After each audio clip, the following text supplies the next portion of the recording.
One of the things I never talk about ever are the physical symptoms that were in my body when I Oh, first got on a spiritual path 32 years ago. And I can see now in hindsight how I was so conditioned to ignore my physical symptoms and push through no mhm, matter what, and mm. continued to do that for a long time.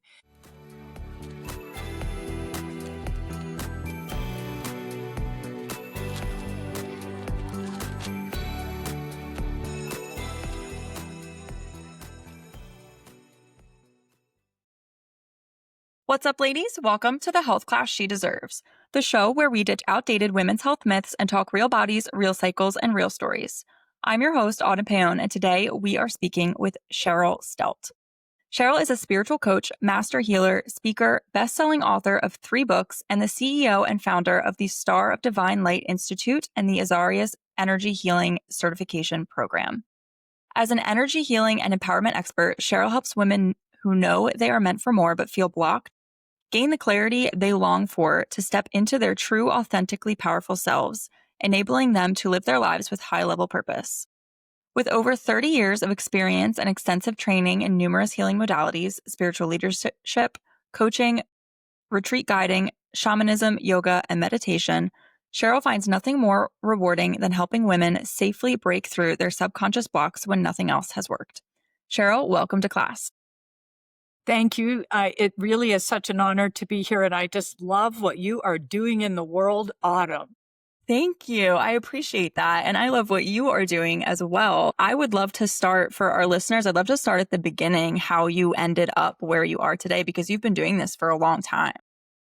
Well, one of the things I never talk about ever are the physical symptoms that were in my body when I first got on a spiritual path 32 years ago. And I can see now in hindsight how I was so conditioned to ignore my physical symptoms and push through no Hmm. matter what, and continued to do that for a long time. So it was 32 years ago, and what really got me started was divorcing my own husband. So I was left with 2 kids, and he was what we would call today a covert narcissist and also turned out to be an alcoholic.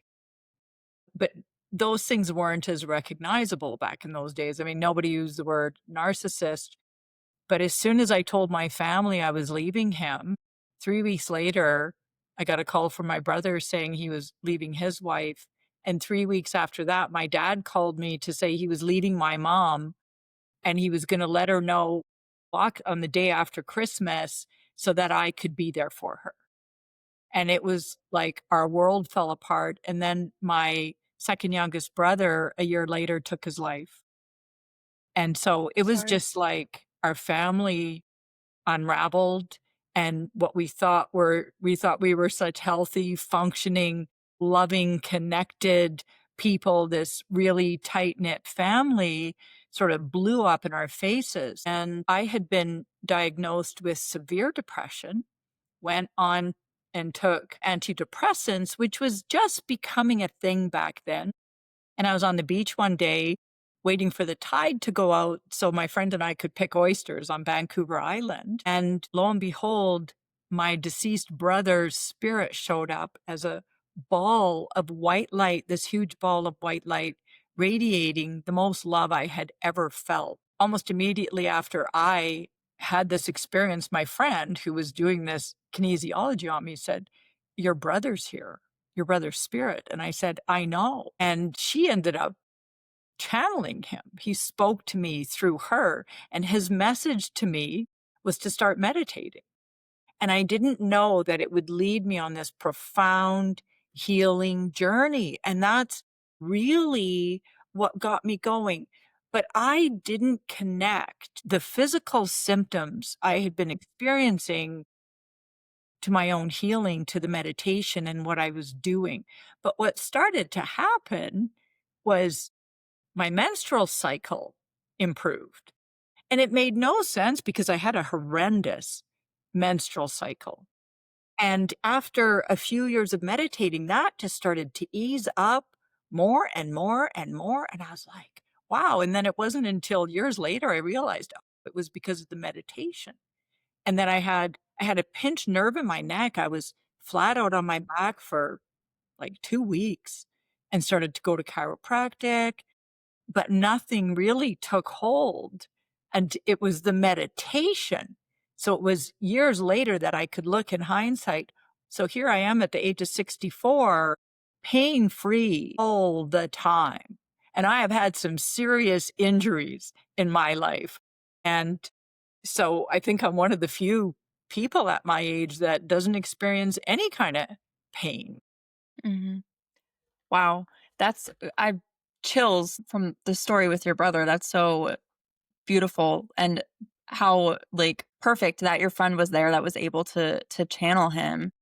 And, I'm curious what you think specifically about the meditation has allowed you to, free yourself from so many physical symptoms, like a particular type of meditation? Can you talk more about that?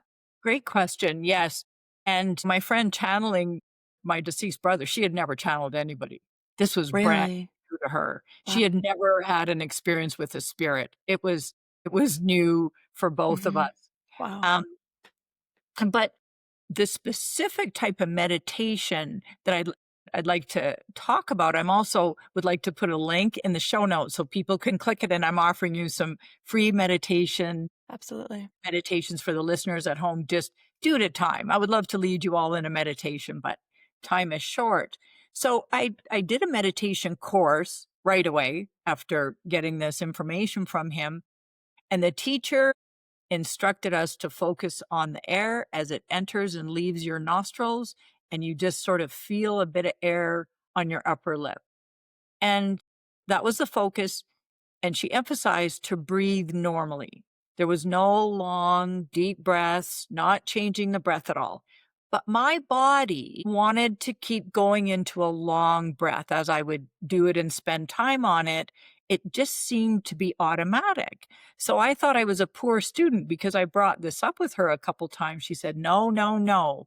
You don't change the breath. You just do this. So once the course was finished and I was just practicing at home, I just allowed that to happen. I just allowed that to happen. Well, then what happened, I started to have memories and emotions would come up that I couldn't explain, or memories that I never had before. And I started to process all the emotions I had learned to stuff down. So I started doing my own healing. And the reason that worked, the reason that happened that way is because science has now proven that when you breathe with a long, full, deep breath, it immediately changes your brain function. So when you and I, when we're all sitting here right now and we're breathing normally, that's the brainstem or the medulla oblongata, the back part of the brain. As soon as you engage your abdominal muscles into, I'm talking 6 or 8 seconds on the inhale and the same on the exhale. So a long, full, deep breath below the navel, it changes the brain function, the breathing, to the frontal lobal brain, and it frees up the back of the brain, which then gives you access to the right brain, to your subconscious. So I had all these stored emotions, and this was, so you think 32 years ago, people were not talking about their emotions like they do today. This kind of work was not mainstream by a long shot. And so I was starting to process this. So many things were coming up for me. And that's what led me to start my healing journey. And it was soon, very soon into that, like in a matter of months, I was introduced to shamanism and I learned so much through that. I studied and practiced it for over a decade, but the meditation was still separate. The meditation and shamanic practices never were the same spiritual practices, but that's what got me going. And now it's proven that trauma or wounding is imprinted in the right side of the brain in the subconscious through physical sensations and emotions, not through linear memories. Any traumas, you're never going to have a full start to finish linear memory. The right brain only remembers little bits and pieces. It's always fragmented. It's always fragmented. And so it wasn't until I was well into my healing journey, I started to see the link with what was going on in the body. And so pain, illness, all of that is stored emotions. The body stores it. Yeah. Absolutely. And it's so crazy the things that a lot of people and a lot of cultures have intuitively known for millennia, but now with, modern science, we can actually demonstrate some of these things about how emotion is stored in the body. And I love what you said about the brain and the breath being able to immediately change your brain chemistry. It's so powerful and how empowering that it's literally your breath. Like it's something that you cannot go without. So as long as you are a living human being walking the planet, you're always going to have this tool with you. Can you talk more about how you, settle because you studied a lot of different modalities, like you said, like you were studying shamanism for a while. How did you land on the process that you use now, and the meditations that you use now? Thank you. It's a really good question. So it was years later that I studied multiple modalities and I have a diploma in Jinshindo acupressure and I've studied shamanic healing and I'm a Reiki master and I've done somatic experiencing, Hakomi body centered psychotherapy. So a lot. And what I discovered when I did my acupressure diploma is what they call hara breathing, HAR, and it's using the lower abdomen with a long, full, deep breath. And then I remember I went to India. That's where I got my Reiki certification and I got my yoga teacher training there. I was there 4.5 months. But I was meditating so much on the third eye there. So I was used to meditating on my heart. I really love to meditate on my heart center, meditate inside the body, the chakras, especially the root chakra, and I was used to that. So I was just open, being a good student. So I spent a great deal, like we're talking hours. I went and stayed at ashrams and all sorts of things, meditating on the third eye. And when I got back, I soon realized I couldn't keep my focus in my heart anymore. And I could kind of lost my heart connection and I didn't like it. So I remember I Google searched heart and meditation and I discovered there was just a free meditation online, and I listened to that and found heart math, and I found this spiritual school that focused on the heart. So I ended up joining the spiritual school, and then they kinda explained everything I knew but didn't know theoretically at the Mhm. time. So I got to know that, and I became a senior teacher in that school. I'm no longer with them, but that's what gave me the deep understanding, and then I could look back and, I was continuing on with my own healing journey, and I still am today, but it keeps getting better and better. It's like it's more of an adventure than how Yeah. how can I know myself even more, Mhm. who I truly am, my divinity, and that's what I help other people with.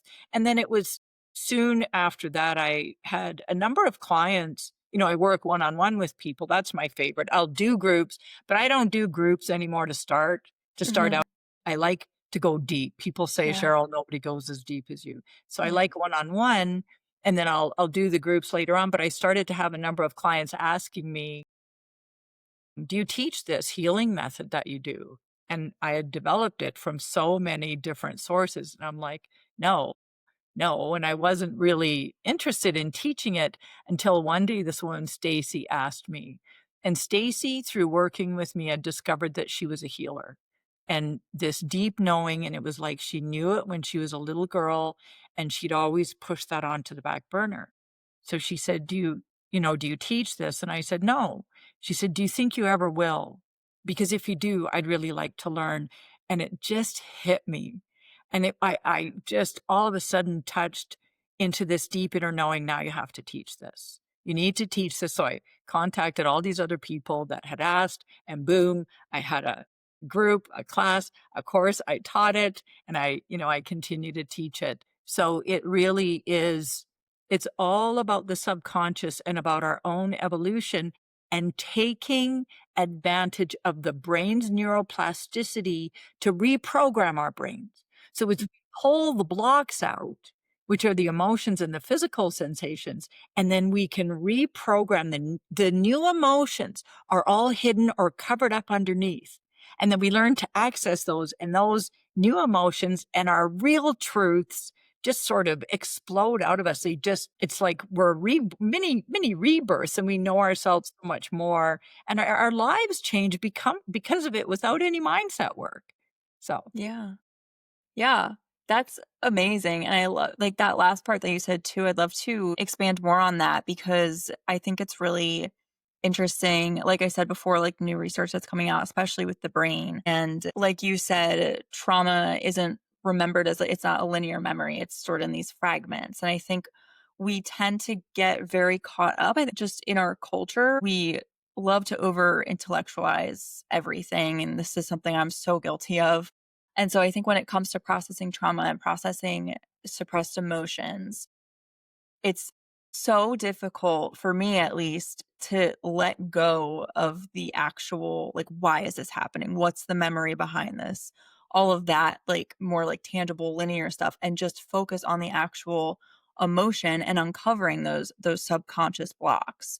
Can you talk a little bit more about how you guide clients to understanding the subconscious? The subconscious is such it feels so inaccessible I think, for so many people. So, can you talk more about your process with this uncovering so that you're able to reprogram? Does that make sense? yes, Okay. absolutely, absolutely, because we cannot do this with the left brain. Mm. You absolutely cannot heal at the deepest layers with the left brain. And I've done some hypnotherapy, not a whole lot, but with 3 different practitioners. And even with hypnotherapy, you're going into the subconscious, but the left brain is still quite engaged. So with what I do, it's getting out of your left brain and into your right brain. And when you when you use the full breath, it's first mastering it. So when you click on the link for the meditations, the first 2 are about really getting this full breath. That's number 1. And it can even feel a bit like a workout at first because because of our wounding, we've learned to hold our breath. As a little 2-year-old, when stuff happens and you're terrified, you're holding your breath, and that gets ingrained in the system. That's part of how the body holds it. So it's learning to breathe fully with helps you with your sympathetic nervous system. It stimulates the vagus nerve. It does so much, just the full breath. And then it gives you access to the subconscious. So it's sort of like once you get into that state, it's kind of like waiting. And if you use the left brain at all, it's more like guiding yourself. So it's just asking yourself, what's the number one emotion that's brought up by this situation? And it can be current, past, whatever. But every, to me, every single trauma, every hard situation today is rooted in childhood because we develop these patterns. They're energetic. You know, science has proven everything's energy, and we attract more and more. Our wounds become like magnets, so we can trace anything back. So once you start doing that, and you can get into that right brain. So the way I do that, first, I give people a lot of meditations to practice at their own pace as much as they want. But then when I'm working one-on-one, you don't have to do it on your own. I'm there with you with my 32 years of experience holding you in that, and you're lying down and I guide you, and I like to have you on video. You're lying down. I like to be able to see your belly. Then I can see when you're breathing fully and when you're not. Because as soon as you're not, you've tripped back into the left brain, and it shows. Because you'll want to start talking, and it's a very but you get helps you get back into your right brain until that becomes easy for you. So all my clients, I'm really teaching you how to become your own energy worker so that once we work together through my, one-on-one program, it's not a lot of time, but it is pretty intense. We meet once a week. And then you can practice this for the rest of your life. You can continue to grow because you know how to do it. And sure, once in a while something big might come up and well, you can contact me again, but it's really about learning kinesthetically, learning experientially, having the experience. And so to work with me, you have to be able to feel some emotions. If you're completely shut down, you're not ready to work with me. I used to help people open up to that, but it's not my work in the world. It's the people that find me are always people that are already spiritual to some extent. Yeah. They've either meditated in the past or they've tried different things or they're on a strong spiritual journey. I get people that are older than me. I have a woman right now, she's been meditating 55 years, and Wow. I'm still able to help her evolve because she hasn't learned what I'm teaching her and what I'm helping her with. So, it's really about taking you spiritually to the next level and to your empowerment, your divine empowerment, who you truly are, what your soul came here to become, let alone what you came here to do, but it's who you came to become. And all our challenges serve us. That's one of the hardest lessons, right? Is that everything serves us. Yeah. It is such it's such a difficult thing to come to terms with, like you said, but such an important thing to understand of like things don't happen to me, they happen for me. And so even if this was like something terrible, something that never should have happened, it did, and there's a reason for it.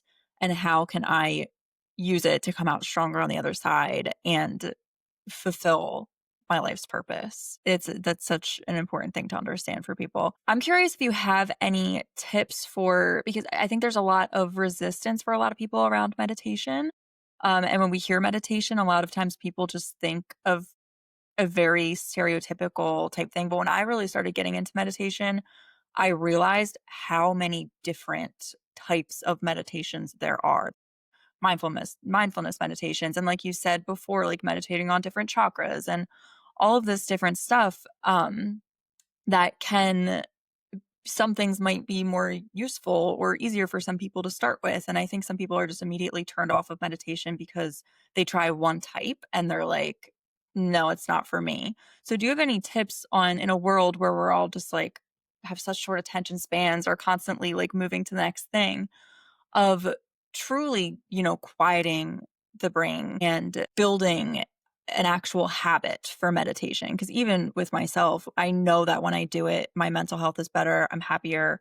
I just feel better about life. And I still will go through phases where I just forget about it for a couple months and then go back into it. And it just is that cycle. So I'm curious if you have any tips, if there's something that, you've learned over the decades you've been doing this, that you've seen with patients that is, really, really useful for actually getting into meditation. Right, right. So there's a few things. Number one is, are you really committing to yourself? How important are you to you? How important is your well-being to you? How important really? So for me, what I realized in the beginning, like with you, when I kind of fell off the meditation wagon, I started to not feel as well. I went off the antidepressants in a matter of months and I never went back on. But in the beginning, it would be like, this is making a difference. Okay, I need to go back to it. And so I kind of did that, and then made a decision. No, this is my medicine. I'm doing this every day, period. And so I never stopped. So I kept going. So it's, how big is your commitment and how desperate are you for change? I was desperate for change. I didn't want to be where I was at. I knew, just like all my clients, they know they're meant for more. So if you have that feeling, it's like, make that commitment. And then the next thing is sit down. Sit. Don't keep walking around and doing stuff. Pick your time. I couldn't meditate first thing in the morning for, it took me 5 years to start meditating because I would meditate first thing in the morning and I could move so much energy. It would make me sweat profusely and I would heat up to the point of feeling like I was going to pass out because and my system couldn't handle how much energy I was moving. So I would do it after work.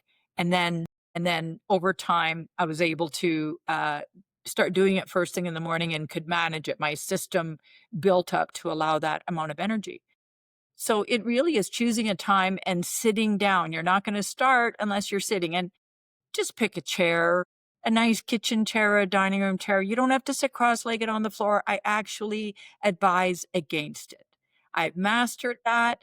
It's just not that useful because when we in the West sit cross-legged on the floor, our spine isn't straight. The bottom curves and we want to have a straight spine, you also want your feet firmly on the floor. Sitting cross-legged is designed for upward meditation, third eye, leaving your body. You want to be in your body. You want to be your spirit in form, accomplishing stuff, accomplishing things. So in the body.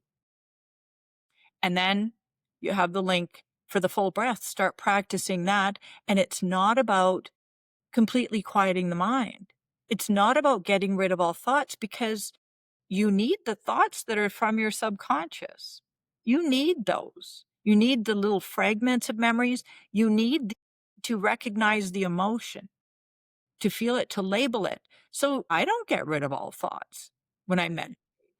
It's a matter of discerning what's right brain and what's left brain, checking on the breath. And then once you do that, it's about having the experience. I'm not going to convince anybody to start meditating. They are not interested. I'm not convincing. But what I will say is have the experience and give yourself some time to just try it because all the science is there for Mhm, what it does for us. Every single style helps. You close your eyes and go inward, period. But mhm. once you use that full breath and you master that, it will change your life, period. Everybody gets success with this once they do it. And then the other thing it helps with, I started to notice um, that I would automatically start breathing fully in intense situations. I wouldn't even think about it. So all of a sudden, oh, my hand would go on my lower abdomen and I would start taking long breaths to help me not jump up into the bell curve, not get overly triggered, and to stay pretty level. So it's simply a useful skill that doesn't require the mindset that you're trying to retrain your left brain. That is long and arduous and it doesn't go really deep. I like it when, my clients come to me week after week. You won't believe what happened. I can't believe I said this. I can't believe I did that. And people around you start to change. And that's where the results really show is like, whoa, so much is changing. I love that, like, connectivity to just everyone around you. I've talked with that about that with other guests on here as well, of the healing yourself to heal others, like, it just automatically happens. You automatically are enhancing the people's lives around you, and helping to change them as well, and whether or not they end up doing the same things that you have been doing to yourself, or if they're, their own path, like either way, it's just this beautiful thing of spreading it out into the world and just uplifting the frequency of the planet, which is so amazing. It just goes to show like you don't need to have this huge influence. You don't need to have like millions of people listening to what you say. You can, that's powerful too, but our small actions are really where change is made, right? You're so right, Autumn, and it brings me to this illusion of purpose. We think purpose is about what we do for a living. So many it's and really, if you think of it as not so much even purpose, but what is your true calling? What did your soul sign up for? A lot of times when I'm doing having a session with, and I mean, I deal with sexual abuse, I deal with some pretty horrific things at times. And I often ask myself, and sometimes I'll even ask my client, what was your soul thinking when you signed up for all this? What was your soul thinking? And it really is the true calling is a state of being. So even you, Autumn, for example, part of your true calling is to have your podcast and I can feel you. You're transmitting a certain energy. It's part of your true calling is to speak up. But it's not that you're doing it. It's not so much what you're saying. It's who you are, how you're being in the world. And you can be in your true calling when you go to the grocery store and you're paying for your groceries and you say hello to the cashier, right? The true calling is a state of being and discovering your own divinity and what your soul did sign up for and how that plays out uniquely in your life. Yeah. Yeah. It's Such a beautiful concept that I wish more people understood. Because I love what you say about like a lot of us think of our purpose as what we do for a living. And I think that's a whole other conversation about capitalism and how, we have created this system that we think that for a reason. We think that because there are people that want us to think that way because it benefits them, it benefits the system. So when we're thinking that our like purpose is based on our what we do for a living, it's based on our productivity. It's like it doesn't leave this room for rest, for healing. So I love the way that you frame that and the way that you help other people reframe that. I'm curious, since you do work with women, if there is anything, because I mean, obviously, as women, we deal with a lot of things in life that men don't deal with.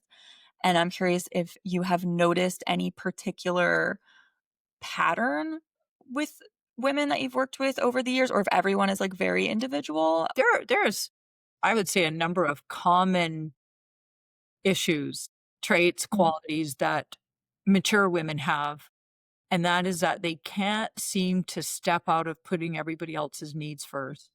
They have done all the mindset work. Usually, they've gone for therapy, they've gone for group coaching, they've done programs. It's one thing, and then they still catch themselves doing it, putting others first. So it's so ingrained in us. And a lot of it stems from, Gabor Mate talks about the lack of attachment with the mother. And it stems from that. So that's a common theme that I see. And the other that's huge, and again, most of my clients, is their capacity to truly receive.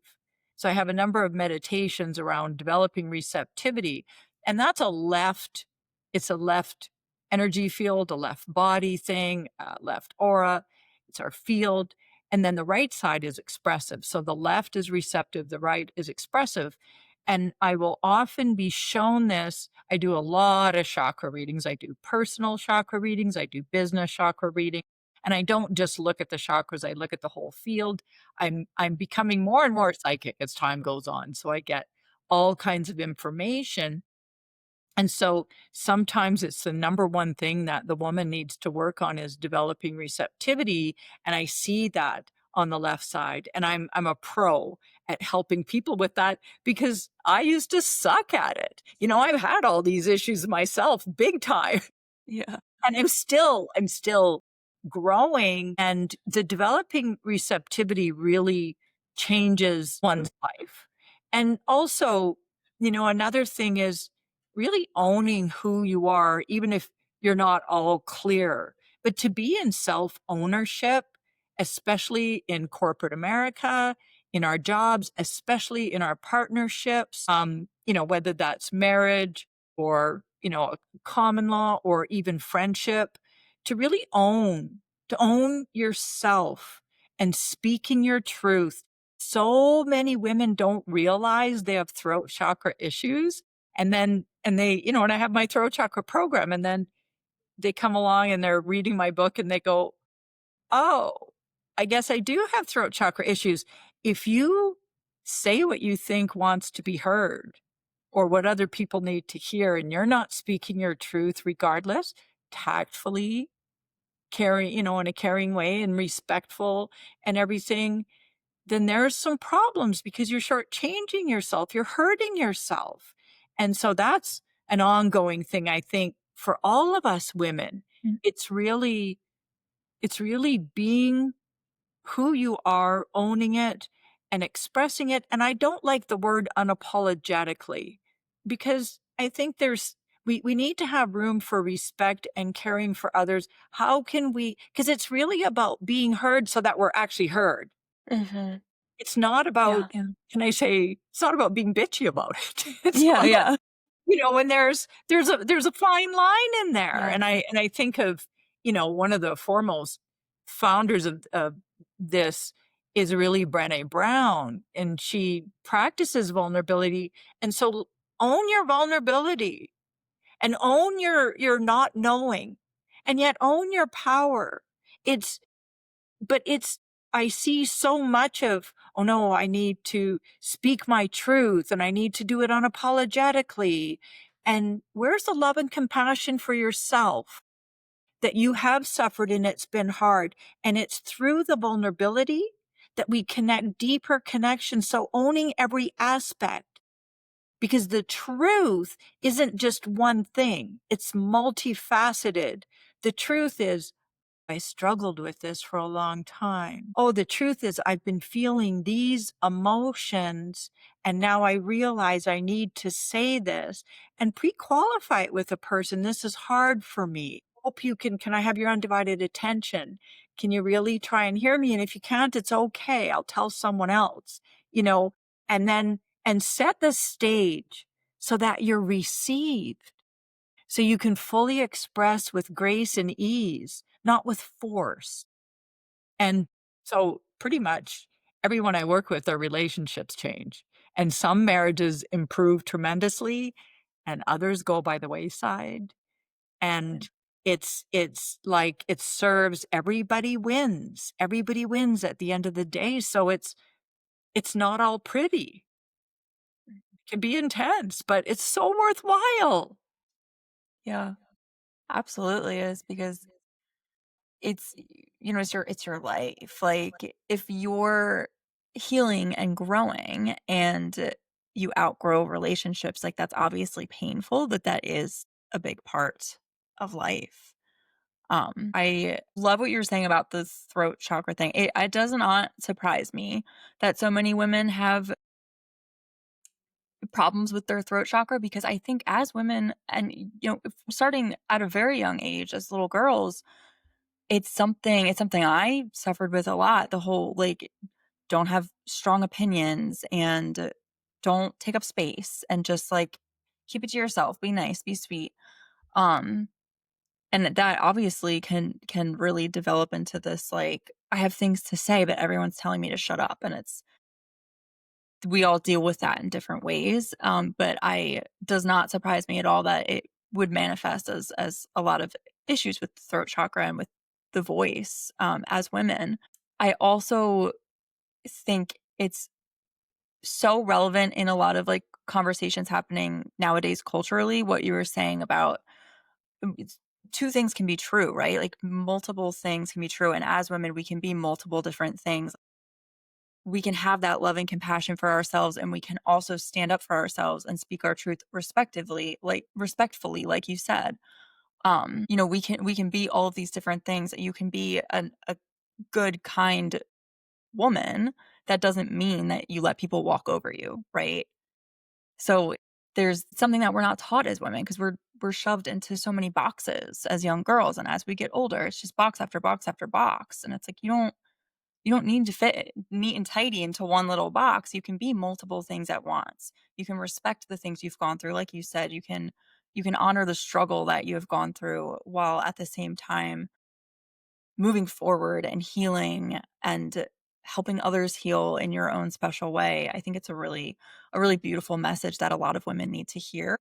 Because I catch myself doing it sometimes. I'm like, oh, I can't do that because it doesn't fit with this neat and tidy little identity I've created for myself based on what the world has created for me. And you said a very important word, identity. Mm. How do we identify? What is our identity? And it makes me think of one of my clients, Josie, and she came to me and she had heard me speak and I was leading a meditation and I said the four subconscious beliefs that we all end up having, our core beliefs that are derogatory and don't serve us. And she really connected with the I don't matter, that underneath. And she heard me say it and she burst into tears. She's working in corporate America. She contacted me. We had a chakra reading. She started working with me and she was in corporate America and she was making well into six figures. I don't know exactly how much, and she was the major breadwinner in their family, and they had two small kids. And her boss was really giving her a hard time. They didn't get along. It was really tough.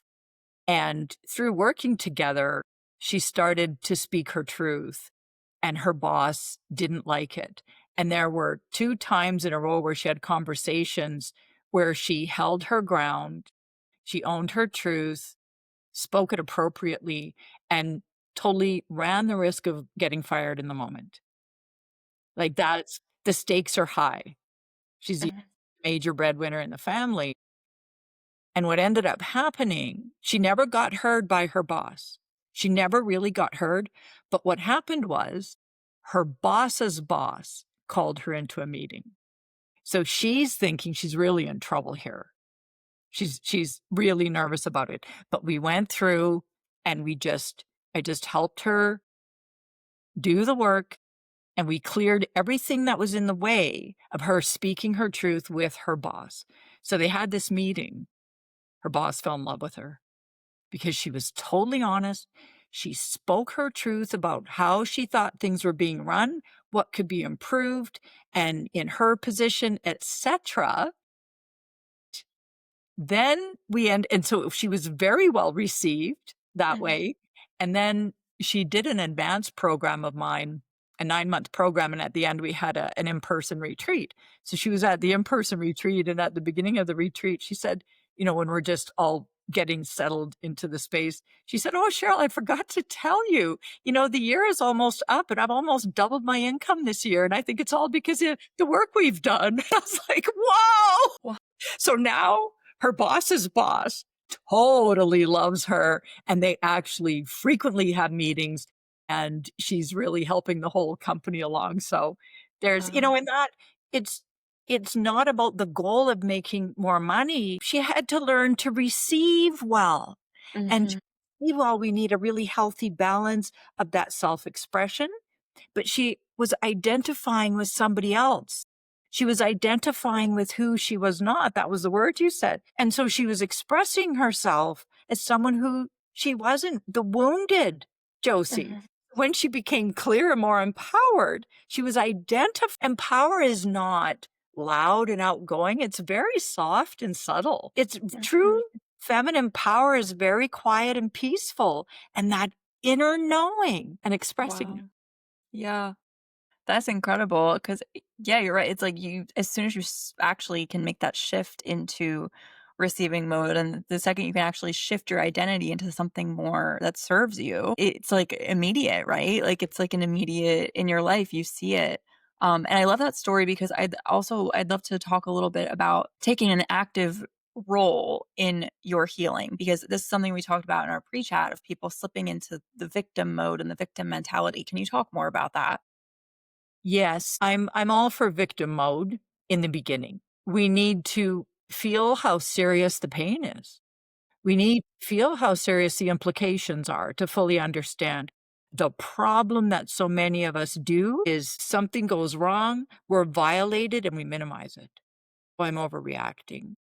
So when that happens, that's even more dangerous than becoming a victim because you're in denial. Do not deny your emotions no matter what, even if it feels like you're overreacting.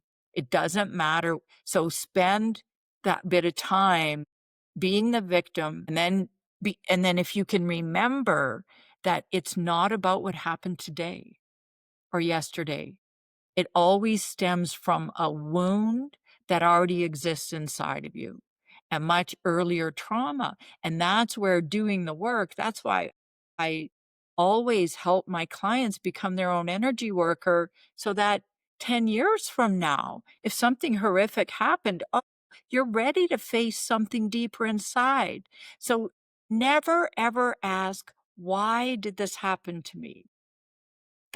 It's too broad. It's never gonna get you anywhere. The why doesn't matter. Your soul signed up for something. It's the what do I need to know? What do I need to understand about this? And it's going inward and it's processing the layers of emotions. And that comes from being the victim. And that's where you get the clarity. You process the emotions and then you get to the truth of your being of what part in you is begging to be healed, is crying, is ready for empowerment. And you can heal that and discovering, and you'll move into discovering more of who you truly are and a superpower that you have that you don't even know exists. So it's following that process. It's not that I'm so special in all this, it's just I've been practicing the method, the process for so many decades, it's just become so obvious. So I still sometimes I don't get triggered near as much, I'll say that. I'll Mhm. really say that, and I certainly don't go to the top of the bell curve, but I do give myself the time and space, and then it's about going inward and processing it all and discovering more of who you are, and then that's what's expressed out in the world. Yeah, that's amazing. Yeah, um, this has been like, this is such a beautiful conversation, and I think so many people are gonna get so many things out of it. A lot of, like, actionable tools. Like you said in the beginning, I will link those meditations for everybody below. So make sure you all check them out to get started with the full breath and everything. I have one last question that I like to ask all of my guests. If you could rewrite the health class curriculum that every woman deserves, what would your first lesson be? Feel your emotions. Feel your emotions, period. That is number 1, because all those emotions that we don't allow ourselves to feel, that we brush off, that we stuff, they hurt us. Pain, it's poison, it hurts us over the long term, and we're never gonna get ahead with it. Yeah. And that's a great full circle, like to the beginning of the conversation when you were talking about all those physical symptoms you were experiencing that, slowly got better and better and better as you continued doing this work. So, yeah, that's really amazing. Thank you so much for being here. Where else can people find you other than those meditations? Okay, in addition to the meditations, you can go onto my website, starofdivinelight.com, Star of Divine Light, all lowercase, one word, and there's lots of resources on there for you. Sign up for a free insight session, and in an insight session, you get 1 psychic hit. I'll give you 1 psychic hit, so if you have a burning question or you're just not clear, because all my clients are feeling stuck.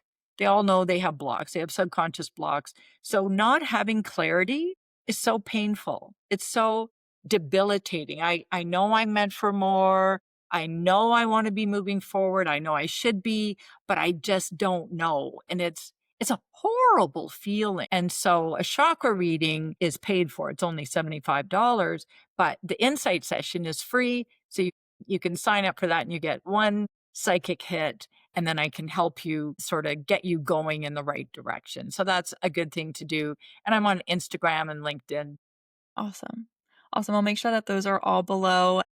For everyone listening, I did do a chakra reading with Cheryl a couple weeks ago, and she wasn't kidding before when she said that she goes deep and people tell her she goes deeper than anybody else because that wasn't even, a full program. It was just the chakra reading, and it really is insightful. And like you were just saying, that clarity of kind of like you've been feeling these things and you can't really put words to them. And it does kind of give you clarity of next steps of like, what do I really need to be focusing on right now? So I do highly recommend that. I'll make sure that you guys have access to that in the show notes.